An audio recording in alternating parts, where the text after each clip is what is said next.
Most of this episode will dive into the human behavior aspect, and at the end, I'll share some action ideas. And as a disclaimer, this episode isn't here to place shame or cause division. This is meant to benefit people in 3 different categories. Those who are new to spirituality and want help navigating the woo waters better. And then those who are intermediate spiritual learners who love aspects of the spiritual but want to avoid harmful conspiratorial thinking and practices. And then those who are finding themselves being swept away into practices or ideologies that don't sit right, but they can't put a finger on why. My name is Francesca Phillips, and you're listening to the Good Space Podcast, a show where we help you find peace and power in work, relationships, and intuition. The term conspirituality entered my radar after Apple News shared an article from the Los Angeles Times about California's yoga and wellness community having a QAnon problem, which tripped my insatiable curiosity wire. If you know me in real life and have been reading or listening to stuff over the years, you know I am so curious. I am just so fascinated by human behavior. It's why I got my degree in psychology. Without getting into judgments or anything, I literally was like, ooh, why? Why would a community that represents connection, love, and acceptance adopt an ideology opposite to that? What's the human behavior aspect behind it? And so I figured, since this is very, very relevant to the conversation happening in spirituality, and I'm hoping that you listening are also curious about stuff like this, so I'm excited to dive in. I want to talk about conspirituality, though, as a foundational whole, not about specific ideologies that grow from it per se, and I'm going to be sharing what I found. Most of this episode will dive into the human behavior aspect, and at the end, I'll share some action ideas. And as a disclaimer, this episode isn't here to place shame or cause division. This is meant to benefit people in 3 different categories. Those who are new to spirituality and want help navigating the woo waters better. And then those who are intermediate spiritual learners who love aspects of the spiritual but want to avoid harmful conspiratorial thinking and practices. And then those who are finding themselves being swept away into practices or ideologies that don't sit right, but they can't put a finger on why. For some, hearing this information will feel uncomfortable if it contradicts an identity they've created. Many of us have been conditioned to identify with what we believe. It doesn't help that the ego builds so many walls from the pain, beliefs, and emotions we experience.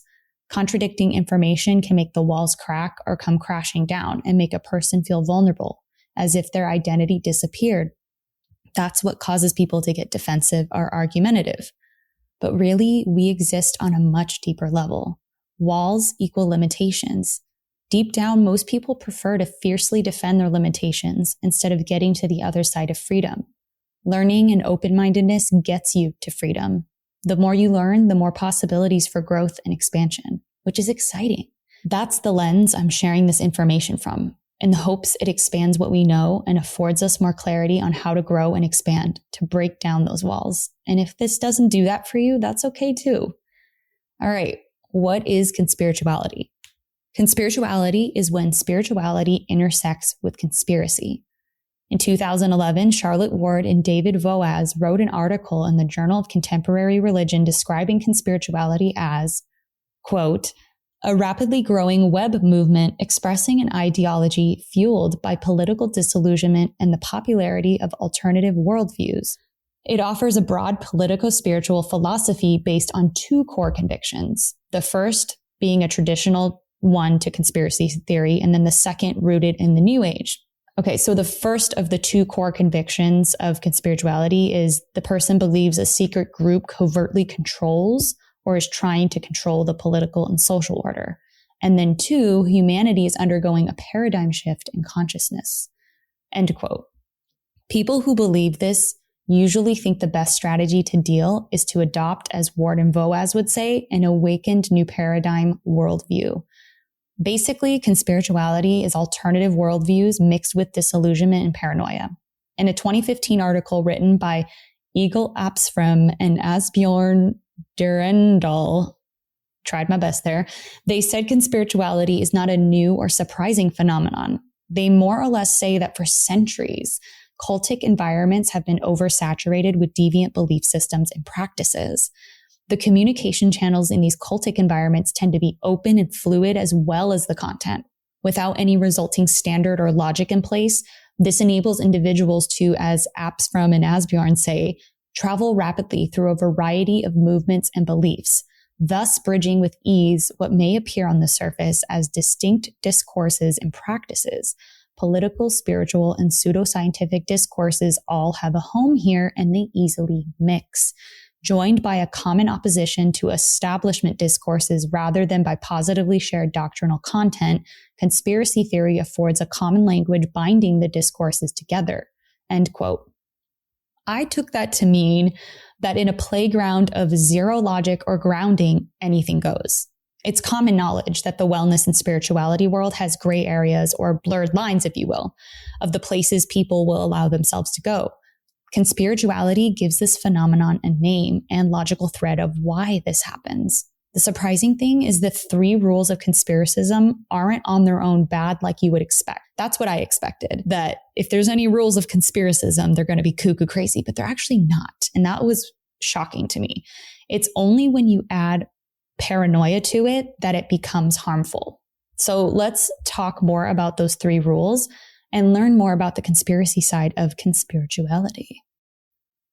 Cult dynamics researcher and co-host of the Conspirituality podcast, Matthew Remski, lays out 3 rules of conspiracism. 1, believing the world is like a dream or a mirage and that nothing is as it seems. 2, nothing happens by accident. 3, everything is connected.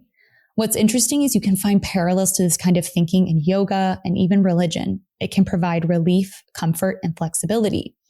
Journalist and writer Aaron Bunch says, but if they cross a certain line of paranoia, they can also form the backbone of conspiratorial thinking. So it's not that believing nothing happens by accident or that everything is connected makes you a conspiracy theory supporter. It's when paranoia enters that things can change.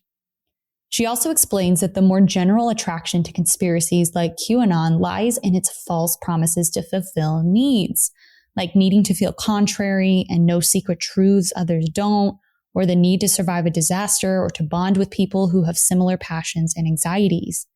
So these desires, like wanting to feel contrary and knowing secrets that others don't, or bonding with people, they're very strong desires to have. And so when people or things have ulterior motives and really try to manipulate it, that's when honest and true feelings that on the surface aren't like so bad, they get twisted into something dark and bad.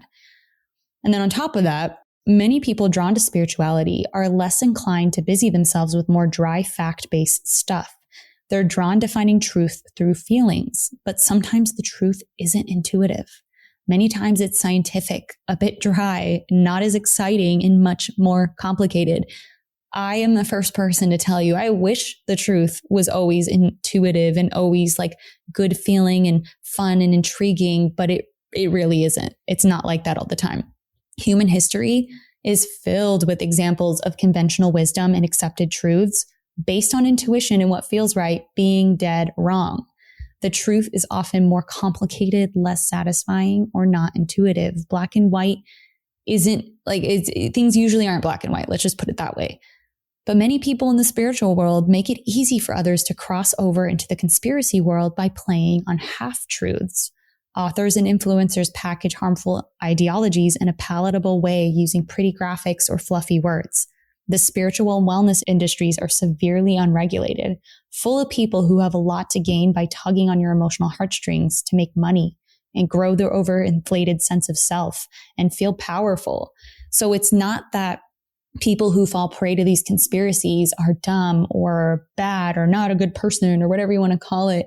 It really is just that easy. Like the line is so like, it's just like a little tilt, a little bit of a difference that changes it. And so it's crazy. Like you have to be alert and aware and understand all aspects of it, I guess is what I'm trying to say. So now I want to get into this idea of critical spirituality. So I believe when you're aware and intentional about the information you integrate into your life, you experience true freedom and expansion. It's not all or nothing, black or white. You can be woo curious and open to spiritual exploration without having to buy into the paranoia or conspiracy thinking found in some groups. It's called critical spirituality.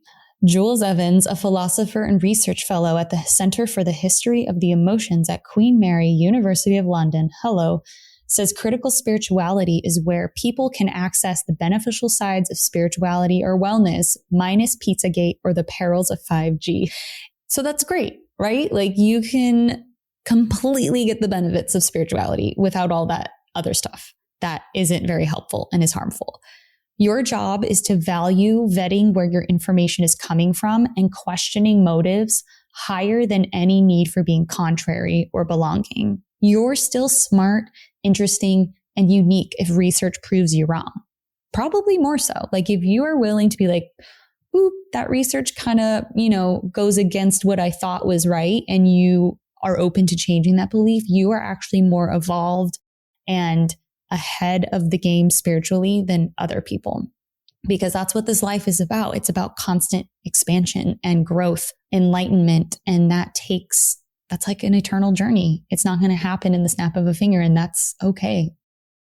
And now I want to also talk about, in line with critical spirituality, is balancing the socratic and the ecstatic, which I will break it down for you what that means.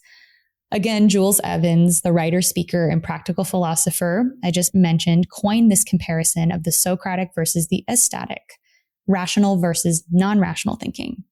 So I'm not saying that everything has to be rational, intellectualized, that there's no value in the non-rational. There's absolutely value to be found in forms of non-rational thinking like dreams or intuition. They can reveal both new knowledge and heal. But Evans does say, quote, "However, it is crucial to balance the capacity for ecstatic, magical, mythical thinking with the capacity for critical thinking. Too much Socratic thinking without any ecstasy, and you end up with a rather dry and uninspiring worldview. Too much ecstasy without critical thinking, and you may be prone to unhealthy delusions, which you then spread, harming others." End quote. So powerful. He continues to say that those who are so sure they're right can fall prey to blocking things that are helpful and spreading things that are harmful. When you're faced with new information and want to make sure it's sound, here are 4 questions you can ask yourself that Jules Evans recommends. 1, what's the source? Is it a reliable media organization? Is it backed up by other reliable sources? 2, how likely is the fact? The less likely, the greater the burden of evidence. 3, is there anything out there suggesting it's fake? Rather than looking for evidence to support our beliefs, can we search for evidence against our beliefs? And again, you want to make sure that any evidence, quote unquote evidence against our beliefs is, again, a reliable source. Like you don't want to go to some cuckoo crazy, website with no actual accreditation or like validation behind what they're saying to then back up. Like it would just bring you back into that loop again. And then 4, can we emotionally accept that our belief might be wrong? That one can be tough. That can be really tough. But there you go. And if you want to see these 4 questions, it's in the show notes, so you don't have to worry about writing it down. Okay. To be clear about the second question, how likely is the fact? The less likely, the greater the burden of evidence. Facts aren't opinions. Saying, well, it's how I feel, isn't fact and doesn't negate something proven with evidence. Even anecdotes can be dangerous. My experience with someone or something doesn't mean it's universally true as a fact. I've learned over the years that opinion is formed by a person's world of beliefs, experiences, judgments, values, and emotions. Joe Dispenza describes emotions as the chemical consequences or feedback of past experiences. Our perspectives and how we view the world are often formed by the past. So you don't know the kind of beliefs, trauma, judgments, or emotions someone experiences over and over. So when someone gives you information, use those filters, those 4 questions to decide if it's true or not. Fact is void of judgment and bias. Opinions are dripping with judgment and bias. Knowing and accepting the difference between the two is key. Just because a fact disproves or contradicts an opinion you hold doesn't mean you're dumb, and it doesn't mean you're less worthy or valuable. The ideal way to navigate the spiritual waters is to educate yourself and then consult with your intuition, the two working together to inform and expand. But denying the existence of facts and favoring opinion over facts isn't a good habit to form when it comes to certain matters. Okay, so how can we take what we just heard and put it into action? So I'll tell you what I ended up doing. After learning about conspirituality, It gave me a better framework for how to know if something is worth adopting or not, because sometimes I feel overwhelmed because I see all these new practices and like ideas and books and, people talking about all these different things. And I'm very skeptical by nature. And I tend to like tiptoe into things because I know like you can't just trust anyone blindly, right? And so I always wish there was an easier way or a framework I could use. And so this kind of solved that problem for me. Now I feel more confident when I'm given information. I can be like, oh, great, perfect. Let me go through this little framework I have. And if it passes, I'm totally open to experiencing this or trying this out. It helped me to name the gray area that we all feel, but can't quite put a finger on. So I think that was very, very useful. Again, I tend to be skeptical until evidence proves otherwise, because my parents raised me to believe that if something seems too good to be true, it probably is. Of course, you use that mentality in healthy doses. Like, I do believe you can attract wonderful things into your life in abundance and quickly if you're aligned. But if someone says they have a way you can get rich quick and it's free, my alarm bells would absolutely ring. Again, it's that balance of the socratic versus the ecstatic. And as for you listening, may I suggest taking the knowledge you learned from this episode and reflecting on what hit home for you. Make a list of any ideologies or practices of spirituality that you've tried or wanted to, and it hasn't felt 100% right. Maybe it's crystals or birth charts. Maybe it's the online culture. Ask yourself why they don't feel right and let the pen flow, or let your mind wander as you walk. It's always good to just let the information sit and see what it reveals for you. So take yourself again through those 4 questions that you can ask yourself that I mentioned earlier. It's okay to be honest with yourself. It's okay to let the thoughts flow. And if you feel so inspired, please share what your biggest takeaways were from this episode, because I know I can't be the only person that thinks this is the coolest topic and is so fascinated by like these new convergences and blends of different parts of us coming out in the open like this. So go to the comment section in our show notes that's linked, and I would love to hear what you discover. Now it's time for an affirmation. I stay positively planted in the present and embrace both the socratic and ecstatic part of my being.